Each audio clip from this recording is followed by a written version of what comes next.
have Dr. Zhaoming Xie visiting us from the Robotics AI Institute. So you know the famous Boston Dynamics Boston Dynamics Institute, and Robotics AI Institute. It was formerly the Boston Dynamics AI Institute. So Dr. Xie has been working on some of the sports control problems at Robotics and AI Institute.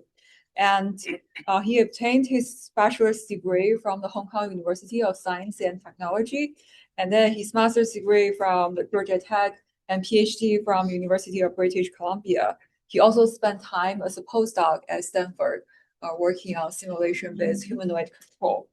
And his research focuses on applying machine learning and optimization techniques to achieve athletic intelligence in robotics and simulated characters. He was one of the first to successfully implement reinforcement learning algorithms on physical bipedal humanoid robots. So if you work on reinforcement learning, like locomotion, just make sure that you cite Dr. Xie's paper because that's the first one that actually make reinforcement learning work on the physical bipedal robot. With that, let's welcome Dr. Xie.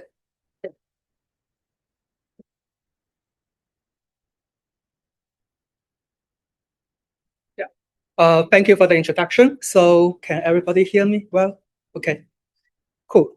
And by the way, feel free to interrupt and ask questions if there's some clarification that you want. Okay, cool.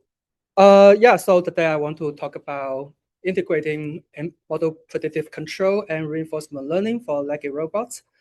So before I go into that, first, let me tell you about what is robot control. So we have a robot, we want to control it. What do we do? So usually at least in reinforcement learning, we have a policy called pi, and the policy takes input the state of the robot and the output and action to control the robot. And the goal of reinforcement learning or model predictive control in general is to maximize the sum of the reward you will get over time. Right? In model predictive control, you might be minimizing some loss, but they are equivalent. And then so in model predictive control, you formulate a problem as an optimization problem. So you have a model of your dynamics, which is something like F equals MA. And then you have some constraints. For example, you don't want your robot to collide with the environment, or you want your robot to walk at certain speeds, etc., etc. And so the assumption of model predictive control is that you have a good enough model so that when you optimize, you don't deviate from your model too much. Otherwise, your system goes unstable. Because it's a super nonlinear optimization problem, you probably need a pretty good initial guess to your optimization problem for it to find a solution. But actually, sorry. Does it play? No. Okay, I don't know why it doesn't play. But anyway, so mini cheetah and so before 2019, we have seen mini cheetah or Boston Dynamics doing super agile skills with model predictive control. But so it works pretty well. But the downside is only a couple of labs can reproduce what they can do, especially for Boston Dynamics. Nobody has ever achieved similar performance using model predictive control approach. And then we go to reinforcement learning, which is what everybody uses nowadays almost. And in this case, the policy is a neural network that we try to learn. Again, we try to maximize the sum of rewards.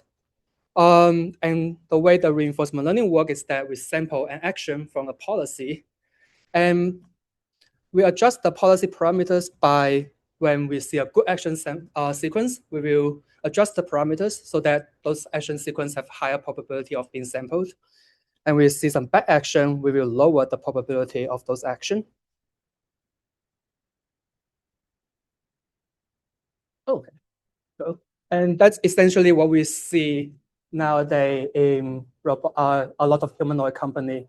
Things just getting like, if you think this demo is crazy, if you just every other month, there will be even crazier demos online.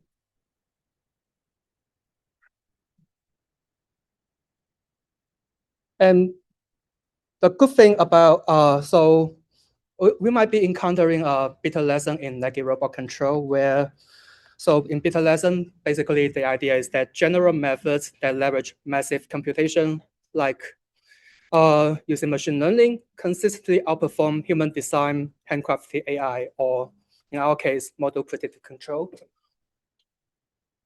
And are we releasing the beta lesson in Nagi robot control? So in reinforcement learning, we can scale a lot of things, like we scale the data by utilizing GPU-based simulation. We can collect millions of data in real time using GPU.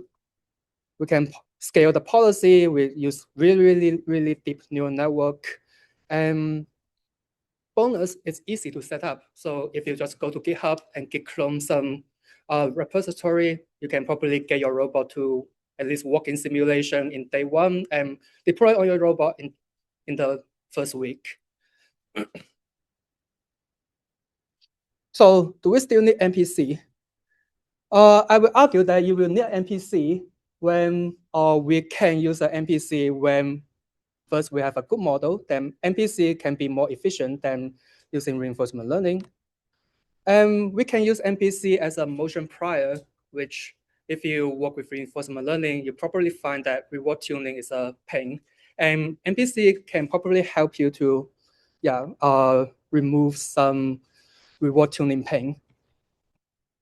And also, because model predictive control use a model and instead of relying only on random sampling like reinforcement learning does, maybe a combination of reinforcement learning plus MPC can improve our sample efficiency. And so that's what I want to talk about today, a couple of projects that follow this principle. So first I will talk about if we have a good enough model, we can probably just use MPC for efficient motion generation. And for that, I will showcase an example using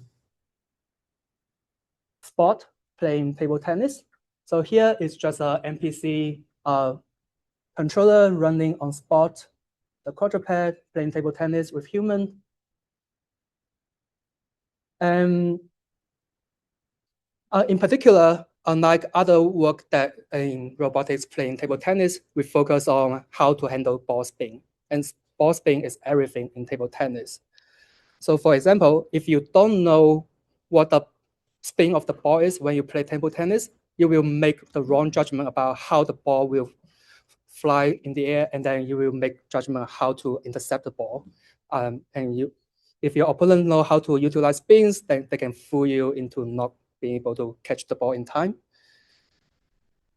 And then again, if you have a different spin, when it bounces off the table, depends on the spin, it will bounce in a different trajectory. And again, if you don't know what the spin of the ball is, your opponents can utilize your weakness to fool you into believing the ball is flying in that direction instead of that direction. Also, if you don't know the spin, then when you hit the ball, if you don't know the spin, it might fly to another direction that you are not aware of, and then probably the opponents can generate spin that make you go make the ball fly off in the air instead of hitting back to the table. So we utilize models in this approach. So first we have a pretty good aerodynamics model for ball prediction and also for aiming optimization. We have a pretty good kinematic model for Spot, which we use for swing motion optimization. And we have a pretty good model for Spot when it's just standing there, and which we utilize to do full body model control. Okay, so for the ball prediction, so we have an external camera pointing towards the table, which will capture the ball trajectory when it's flying towards the robot. And so the blue dots here represents the ball that we already captured from our camera. And then based on this trajectory, we can fit a polynomial curve. And then from the polynomial curve, we can estimate the velocity of the ball and also the angular velocity of the ball. And then once we have this data, then we can integrate the model forward so that we can estimate where the ball will end up in the near future. And then we can, based on this prediction, to determine where we want to strike the ball. And yeah, and then another important part is the contact dynamics. So that's why spin is important. We need to know the spin in order to accurately predict where the ball will bounce to. And then based on this model, then we make use of this the aerodynamics model again and the contact model to do model-based aiming. In which case we formulate an optimization problem where we know where the ball is, when the ball will end up in our workspace, and we know what the spin of the ball is, and we have a desired spin that we want to hit the ball. And so, like I said, we already integrate the ball trajectory forward to know where the ball is. And so we optimize the problem so that we choose the state of the pedal at the strike time, which includes the pedal velocity and also the pedal orientation. And then we have this model that we can predict after the bounce with this particular pedal state, after the ball hit the pedal, what the ball trajectory will be until landing. So we have an objective for which are the desired spin value after the strike. So this based on a pedal contact model, which we can fit using data. And we also have a desired landing location. Again, we are utilizing the ball aerodynamics to integrate forward in time again to get to a landing location that we want the ball to be. So that's about the ball dynamics and aiming. And then we make use of the kinematic model of the spot to do a trajectory planning for the whole body. In particular, so we already know where we want the state of the pedal to be at the strike time. So starting at the current state of the robot, we want to plan a whole body trajectory that will enable the pedal to pass through the strike point. We have kinematic constraints like we want the foot to, so in this particular case, we don't want the foot to move at all. And also we have joint limits for joints. And we want to reach the strike goal at the right time. And we have some regularization term as an objective so that the robot doesn't do anything crazy. And finally, with this kinematic trajectory optimized by this kinematic MPC, the output of the MPC will just be a trajectory of the joint position, joint velocity, and joint acceleration of the robots. And we feed that into a whole body tracking controller, which we can, if it's just a QP problem, we can solve efficiently. And because the robot is not moving that much, so it's pretty accurate. And that generates a feed-forward torque along with joint PD feedback to control our robots. So the red dot is where the optimized position for the pedal should be. And yeah, our framework can efficiently generate the whole body control to reach the goal. And it's pretty tunable because remember we have this cost function that regularizes the acceleration of the body or how close we are to the default poses. But if we tune the weight a little bit, we can generate more whole body motion.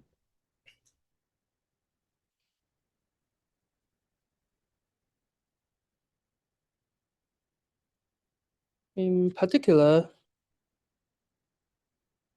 hopefully display. Okay, cool.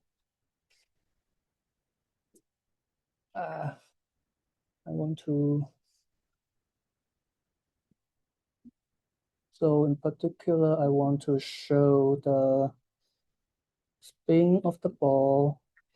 So we can handle the ball spin and also generate desired spin. So it's not yet at the level of really good player, but I think it's better than a lot of the ping pong robot out there. And this is a slow mode of the motion of how we realize what the spin is, and we generate desired spin.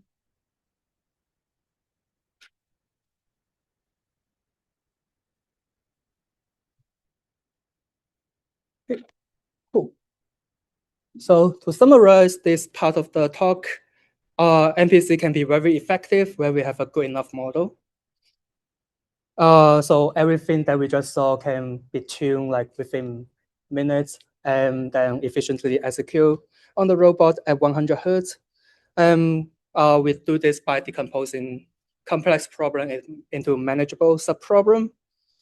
So things that we cannot do that reinforcement learning can do now is that we cannot make the robot step yet because contact implicit MPC is still hard. And we are working on maybe combining reinforcement learning and this model predictive control approach so that enable the spot to also stepping around while playing table tennis to expand its workspace. Okay, any comments, questions? Yes. How do you really introduce the concept of a style in the model that you have? No, we Different don't. people have different styles. Yeah, right? for sure. And the second question is related, you look into deception. Right? Yeah. Yeah, so we don't really encode style explicitly, but we do so what we consider spin. So to generate certain spin, you need to do push or chop or a different style of play. And it's just automatically emerge from the optimization. It's more one, you have ambiguity, right? You have redundant solution. Hmm? You have redundant yeah. solutions, right? You pick which solution you want to apply. Yeah. More than one approach, or right? There is more than one approach or one possible solution to a certain trajectory and certain speed. Yeah. And that's, I guess, what defines the style and deception. I see. Yeah, currently our framework doesn't really it produce pretty consistent solution. Yes. How is the QP made to be practical if you want to solve it? Like I'm guessing the second scale, was there anything that needed to be done for because the start state and the goal state are close enough to each other that it can be So the QP is a whole body. So are you talking about a whole body controller? Yeah. So for the trajectory for the kinematic trajectory optimization, we start from the current state and generate a trajectory. So the next state will be pretty close to what the current state is. Yeah.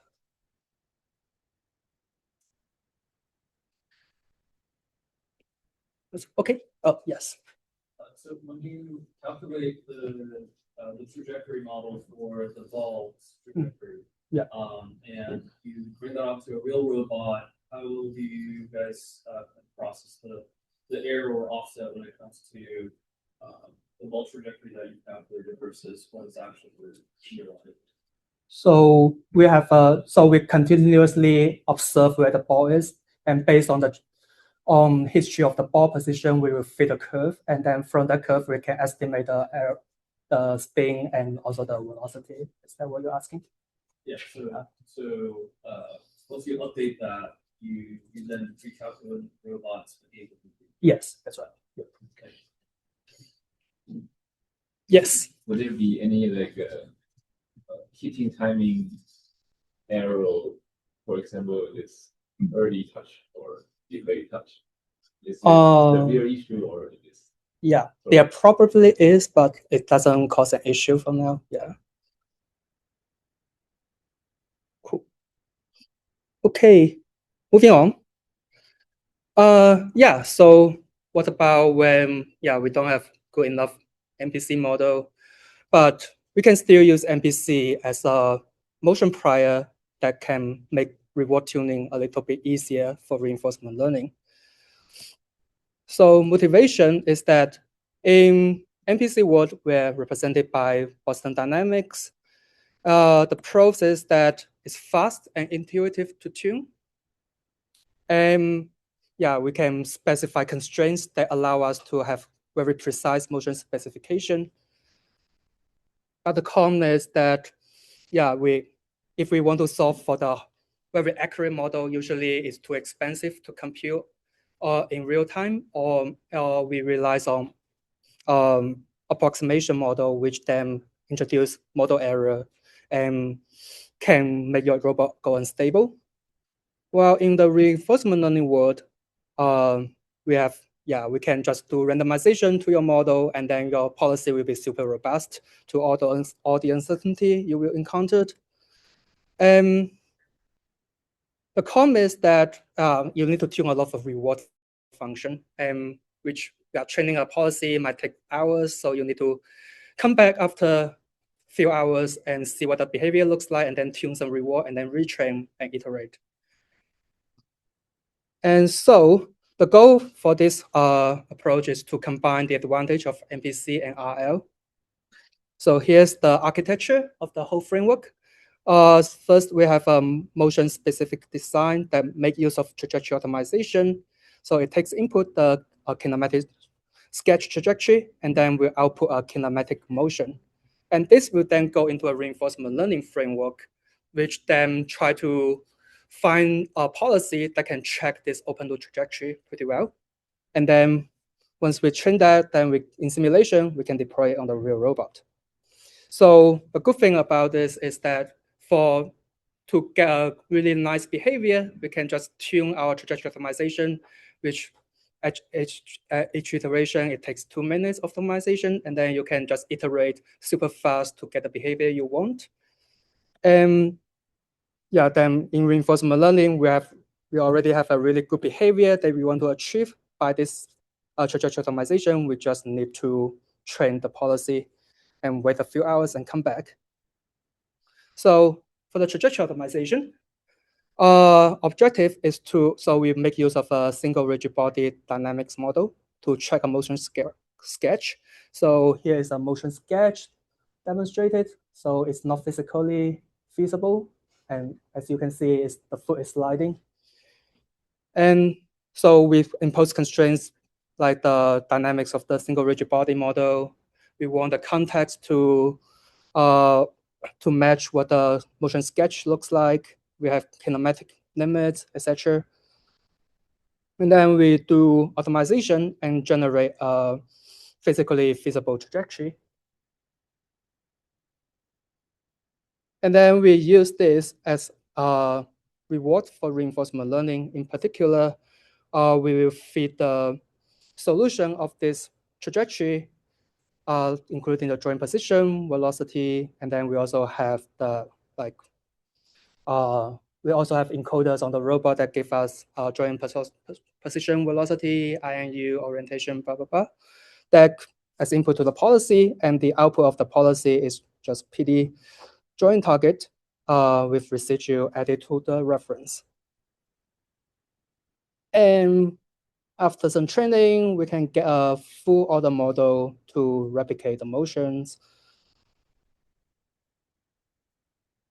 And the reward, again, we make use of the solution from the trajectory optimization, where we want the drawing angle to match what the trajectory optimization gives us.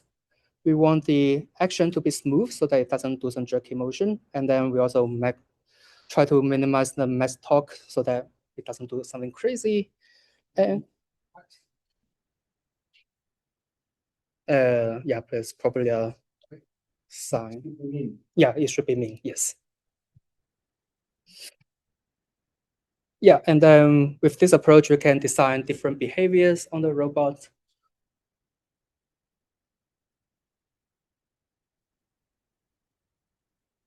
Yeah, I particularly like the one that's, make the quadruped stand up and step on 2 legs. Yeah, to summarize, reward tuning and reinforcement learning can be tedious.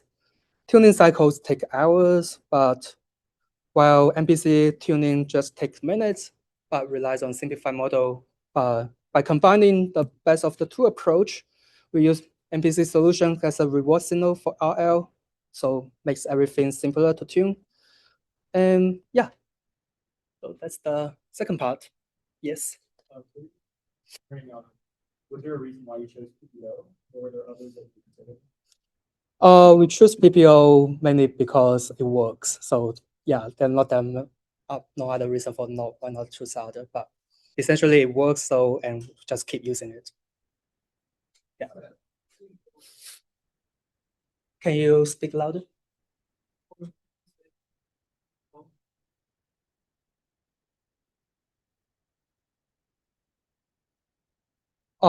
We use different reward file. Yeah.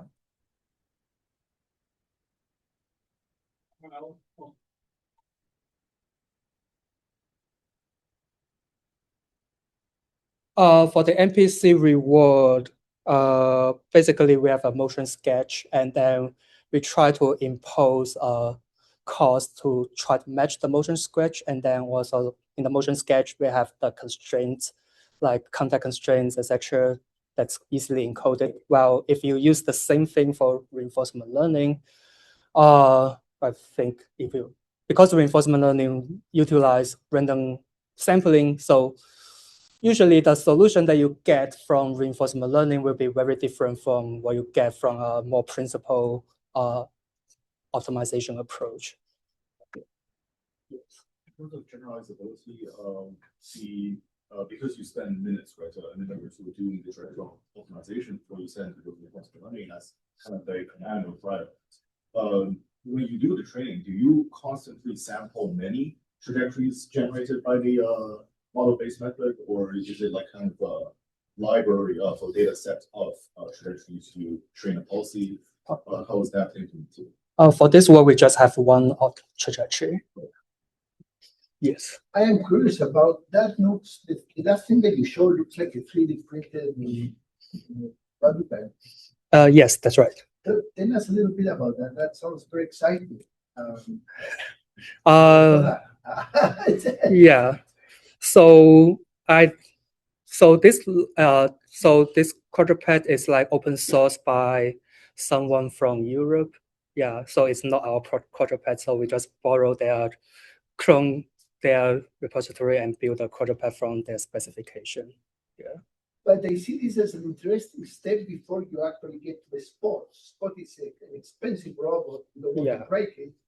The simulation is getting you that far, right? Mm-hmm. So it can be an interesting interface between the two worlds, right? Yeah. Before you get into something risky and expensive, try that first. Yeah, that's true.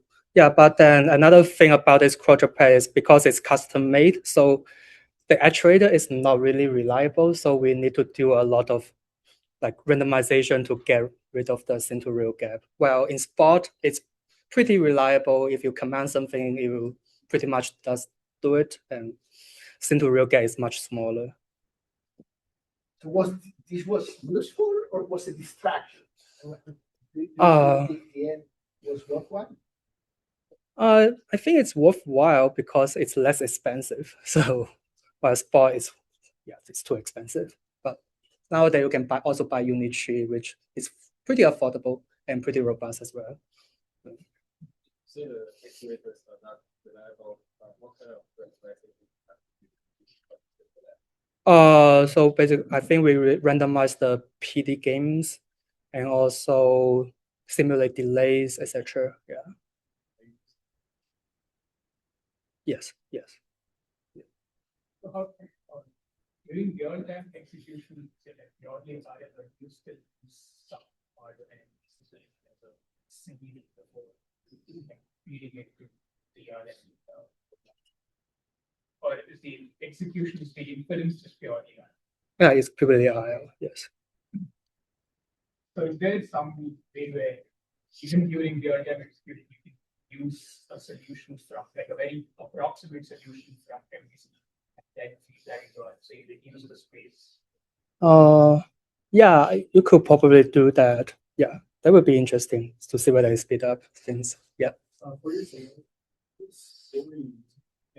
you were simulating it for RL, were you also considering like the weights of the internal electronics as well? Or was it? Yeah, it will be. Yeah, we consider everything. Yes. Cool. Excellent. Moving on. Okay, the third part is trying to combine reinforcement learning with MPC to improve the sample efficiency. And for this, we make use of a hierarchical control approach. So again, we are making use of a single rigid body model controller. So just to make sure we're on the same page, here is what a single rigid body controller looks like for a quadruped. Assumption first is that we don't optimize for context. Context sequence is pre-specified. So we are limiting ourselves to a very specific gate that we can achieve. Okay, so we have two controllers for this single rigid body model controller. So first is the body controller that takes in the state of the body and also a desired state. So think that you want your robot to walk at a desired velocity, which will then be your desired body state. And then this goes into a body PD controller, which outputs a body acceleration. And so this includes the linear acceleration and the angular acceleration of the main body. And then this goes to a QP solver, which will optimize for the ground reaction forces for the stance foot. So because we've already pre-specified what the contact sequence should be, so we know which foot is in contact, and then we optimize for the ground reaction forces for those foot. And then we also have a foot placement controller for the swing foot. And again, this takes the body state as input. And then we have a heuristic for reaching a foot target, which is, for those who knows, it's called Raber heuristic. So based on the state of the body with a heuristic on where the foot placement should be. And then that will be a foot target position for the foot. And again, we just put it into a position controller, which will generate a desired forces for the swing foot. And again, we can transform that, and then we can transform the stance foot forces and the swing foot forces through Jacobian transpose to generate a joint torque to control the robot. Okay, and the method that we propose is to do reinforcement learning on top of this structure, where we try to learn the body acceleration instead of using a QP solve, instead of using a body PD controller, which needs some manual tuning and can be unreliable. And instead of relying on the Raber heuristic, we can also ask the policy to learn where we want to place the foot. And also, instead of pre-specify the contact sequence, we can also ask the policy to learn the contact timing. Benefits to reinforcement learning only because it's a more structural problem now. As reward design is pretty simple. We just have a reward for checking a desired body state while maintaining stability. So before, in reinforcement learning, you need a lot of reward terms to regularize the behavior of your policy. Now we just have two terms to regularize the linear velocity and orientation of the robot. And compared to model-based control only, it can generalize to complex scenario easier. And so here's some demonstration of what we can do. So here we just ask so this is Lycago, the first robot that Unitree built. And we ask the policy, so the policy can perceive the terrain, and then it asks the policy learns to produce just the body acceleration for the body controller. So that's actually that's the heuristic, so that's not learned, sorry. Anyway, but if you use the heuristic controller and you try to walk across these more challenging terrains, it works well for the first few steps and then it goes unstable. And you need to tune your PD games, etc., to make it work. So instead of tuning the PD gains manually, we just ask reinforcement learning to try to learn the body acceleration. So it perceives the terrain. That's why it doesn't step on the gap. But the stepping where we put a footstep is still based on a Rebel heuristic. So that's not learned. The only thing that we learn in this scenario is the body acceleration.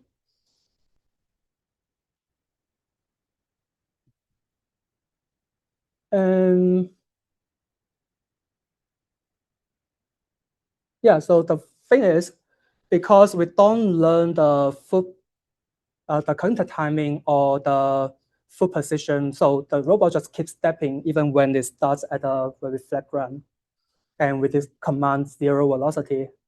And so you can see the counter timing is fixed, which can be suboptimal. So in the version 2, we try to also learn the counter sequence. And now, starting, it's just standing there. It doesn't need to step. And then we command it forward. Then it needs to step. And then we command 0 velocity again. It starts stepping. And forward again, we do the stepping.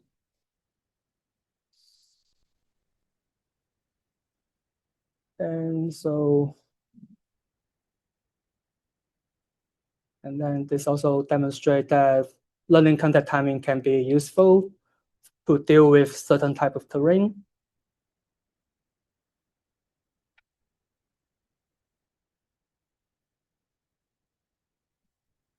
Yeah, so as we learn more and more things, the policy gets better and better. But we haven't got to the stage to also test whether we can also learn foot position target. Yeah, but maybe someone in the audience will be interested in doing that. And we also put it on the real robot. So on the left, we just learned the body acceleration, which shows that, yeah, it can transfer to the real world, and it's robust to perturbation. And then on the right, we learned the context sequence, which enable us to do a little bit of skateboarding with the Go.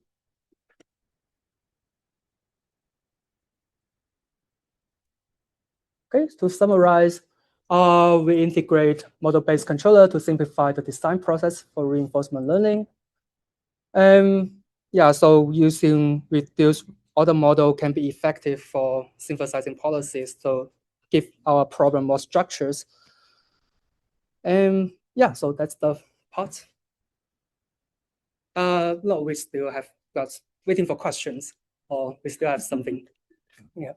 So speaking of, for example, generating the body acceleration, the foot position for the QP solver. Yeah. Obviously, the QP solver itself has inequality constraints that basically provides you friction tone constraint, etc., determinant constraints, or maybe not for simulation. But how do you ensure that the action generated, or in this case, the action is no longer the target, but the command for the QP? How do you ensure that this is results in a feasible solution, or is it just implicitly ensured by successful kind of rollout? Yeah. So basically, if you generate a problem or parameters that's infeasible for the QP, your policy will fail. Then you get really bad reward. So yeah.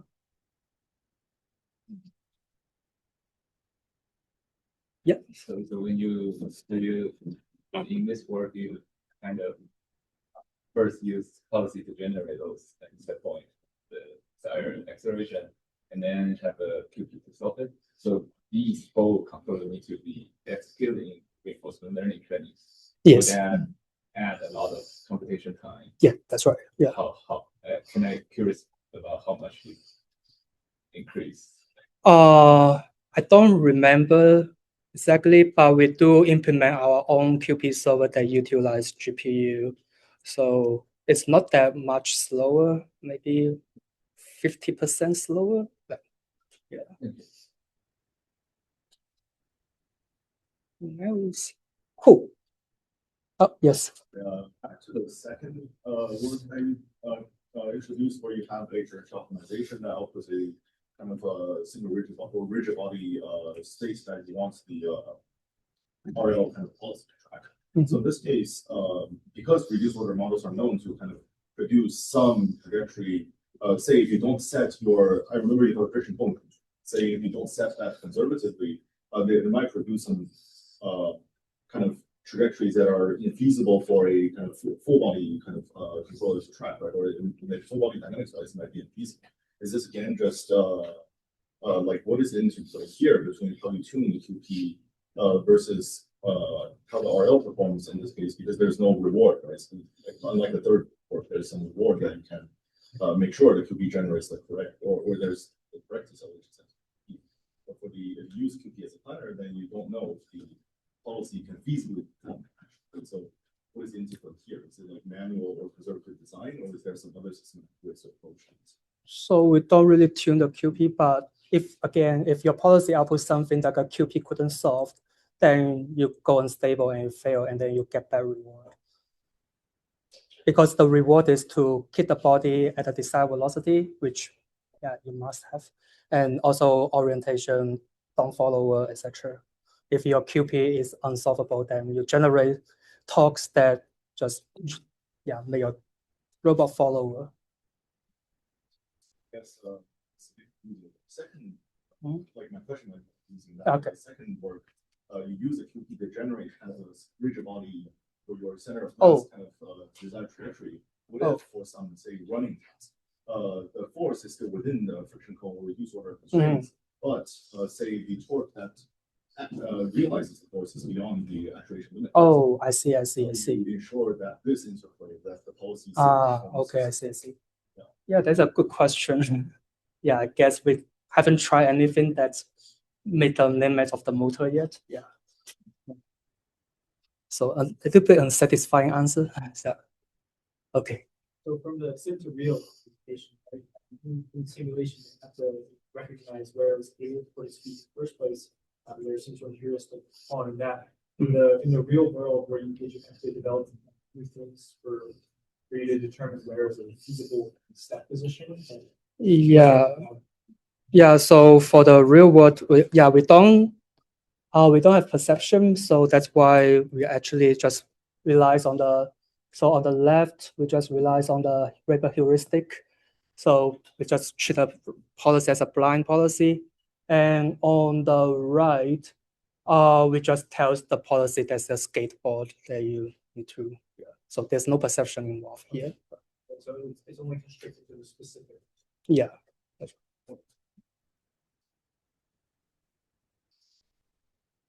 Cool. Okay, some final thoughts that I want to share. So we already talked about MPC and reinforcement learning a lot. So I want to just have a table for comparing their pros and cons. And in terms of robustness, the MPC is sensitive to what the accuracy of your model you used. And while in reinforcement learning, because you can randomize things during training, it can be super robust. And scalability, I'm not sure how MPC can scale, but reinforcement learning, you can basically train reinforcement learning to do a lot of things super fast. So it's very scalable. And getting started, if you want to be really good at MPC, you need to learn physics, you need to be good at optimization, take a lot of courses. While in reinforcement learning, nowadays it's pretty easy to get set up. And you can put your reinforcement learning policy on the robot pretty much on week 1. But MPC also have its good thing, so it's very tunable. You just take minutes to tune once you set up the problem correctly. While in reinforcement learning, you take hours, which make it super hard to debug, etc. sometimes. Also explainability in reinforcement MPC, because we set up the problem based on first principle, like what the dynamics should be, what kind of cost, what kind of constraint we want to minimize or obey. And so we had good explainability, while in reinforcement learning, it's a black box neural network that when it works, it's great, but when it doesn't work, we don't really know what to do except to tune some reward function. Recently I've been trying to, instead of making use of a neural network, I'm trying to learn time variant linear feedback policy. So we kind of getting rid of the black box neural network, and So in this case, it's just a spot doing pacing. So it's a cyclic gate. So basically just executing a sequence of linear feedback control. So in this case, I think it's just 10 feedback matrices that we execute forward in time, and then going back to the first matrix after the taking gate cycle. So time varying linear feedback policy can be pretty robust. We also do this on the robot. Again, it's just a sequence of linear feedback matrices execute on the robot. Show again.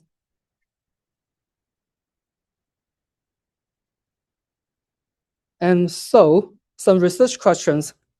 So I recently get interested in inverse automatic control. So given that we're already using reinforcement learning to generate a solution, can we formulate an MPC problem that produces this exact same solution?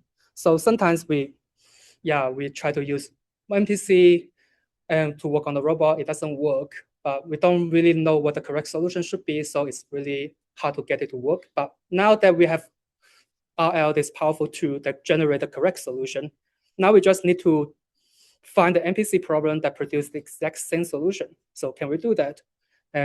So I will think it's an interesting question, and it will bring explainability to our controller.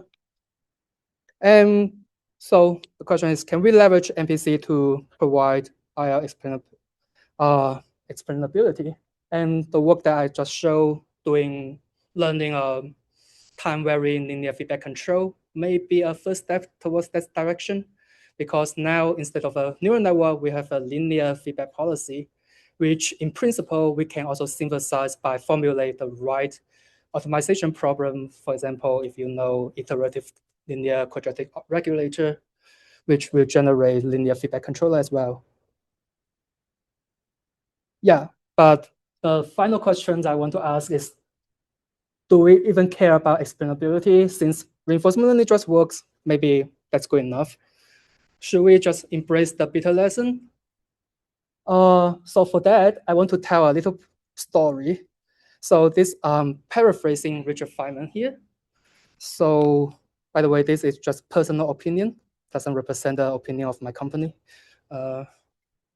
Okay, suppose ancient people knew machine learning, and they observe the sky and notice where the sun is every time in the like in the morning, where the sun is in the afternoon, where the sun is, etc., and also where the moon is in the evening. And then they just collect a lot of data, and then they train a model. They can predict the movement of the sun and the moon to arbitrary accuracy. So at each moment in time in the future, you can point at the sky and say that's where the sun will be in this time of the day. And then someone came along and proposed a new theory that someone can be Kepler, it can be Newton, it can be Einstein. It says, suppose the sun and the earth and the moon are spheres. They're moving around each other, following some laws. I don't know what the exact law is, but I have a theory. We just need to fit the data to this theory, and then we're good. Yeah, and then if you, maybe those people will just say, yeah, whatever.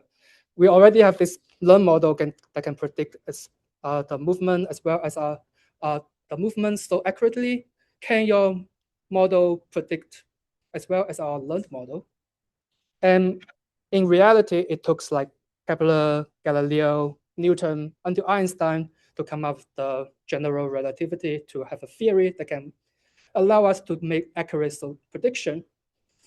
And those theory actually is very practical because it's behind the technology of GPS, moon landing, and give us better understanding of the universe, etc.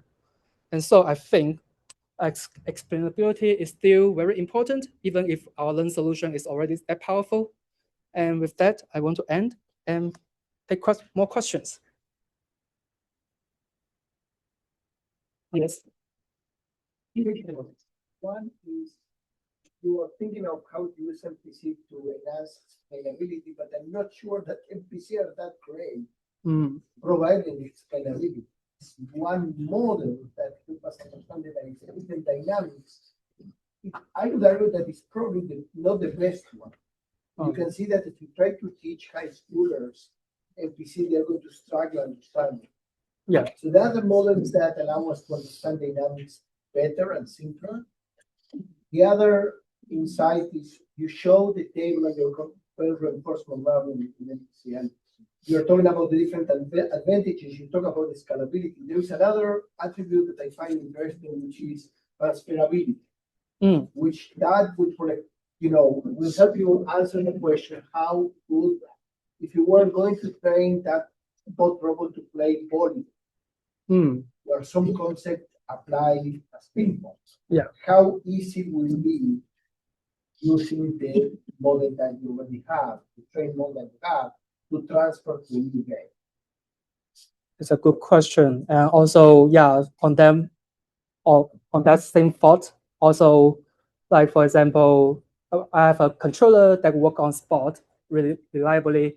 Can we transfer that knowledge to work on another quadruped that similar, or maybe we build a more sophisticated quadruped? Yeah, can we transfer the knowledge? Right. So that you show an example of the humanoid crawling.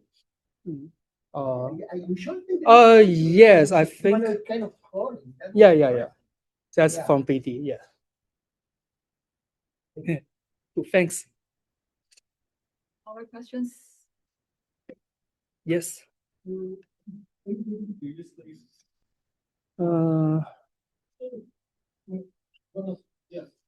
So you have a cost function for MPC that you need to think basically. You can can't you just write everything in that cost function that everyone has discovered till date, which works with MPC. Then we have a solution with RL. Then we can take one more RL to even though that cost function so it works like the previous RL which is working on the Yeah, I don't think I understand the questions. Yeah. So you have a cost function for MPC that you need to do. Okay. And the working of MPC will depend on how well the cost function is defined. And sometimes in a lot of cases we can't define it properly, so it doesn't work that well. Yeah. And for RL we don't have that problem. But to tune all of the cost functions components, we can just have an RL policy which is tuning all of the cost functions components, and it's taking the tuning parameters from the model itself, which an RL trained before, which is working. And that's some, I don't know. Yeah, I think they also fall into category of what I talked about in the few slides earlier, where we just ask them. Okay. Yeah, we just ask RL to tune some parameters of the QP solver, etc. I think, is that something similar to what you're describing? Basically, so we have a model from RL which is working. We have MPC, we have cost function of the MPC that can work, but that is not working for some reason. Yeah. But you can tune the parameter. Yeah, for sure. So we can have neural network or RL which will take back those parameters from the RL trained policy and then tune the MPC parameters. Yeah. And will that MPC work? That MPC work? Yeah, maybe. If you get it done, let me know. Yeah. Yeah. Yes. Question regarding an earlier portion of your presentation about the table tennis play robot.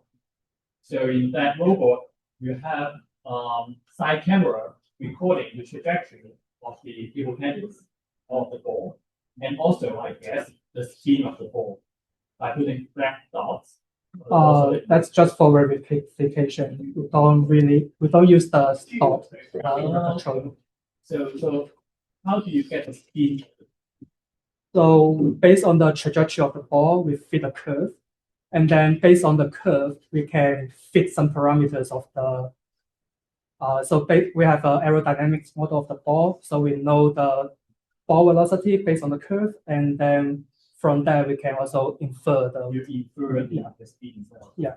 Certainly. Yes. As a follow-up, the aerodynamic models contain how for the say the magnus effect and all of these dots or something like you assume that that will not play an effect, and because we have continuous observations, it's the Can you repeat the question? like, do you include, like, say, terms like Magnus effect and Yes, and yes, exactly. Yes. One of previous papers uses spectrogram to estimate the state of the also the spin. Have you had experience working with that? Does that work better, or does polynomial fitting works better? What other model are you talking about? Spectrogram. Oh, yeah, I don't have experience with that. Yeah, sorry. Any further? Yeah. Just curious. Very interesting. One of the sort of your research question, maybe inverse optimal couple problem. But because just like what you say in the presentation, that kind of the difference between RL and MPC is the accuracy of the model. But as far as what I understand about optimal inverse optimal, it is only tuning the reward function parameter. But if the key is really the model accuracy, this kind of problem can also manipulate about like the model used in the MPC issue, so that can achieve such goal you want. Yeah, so I don't have a good answer for that, but in principle, in addition to tuning your cost, you can also tune your you can also optimize for your MPC transition dynamics. For example, your MPC transition dynamics can just be the rigid body model, or it can be a full model, or it can be something in between, which can then give you a richer representation to give you better correct solution. Any further questions? Yeah, I think the talk is super inspiring. I will add a little bit more background story. So Dr. Xie was actually trained as a computer scientist working on computer graphics, and now he's studying MPC and combining MPC with reinforcement learning. And I know many folks here actually study, for example, optimization and control. So thank you for sharing your perspectives about 6 folks entering into the control world. Yeah, let's thank Dr. Xie again. Thank you.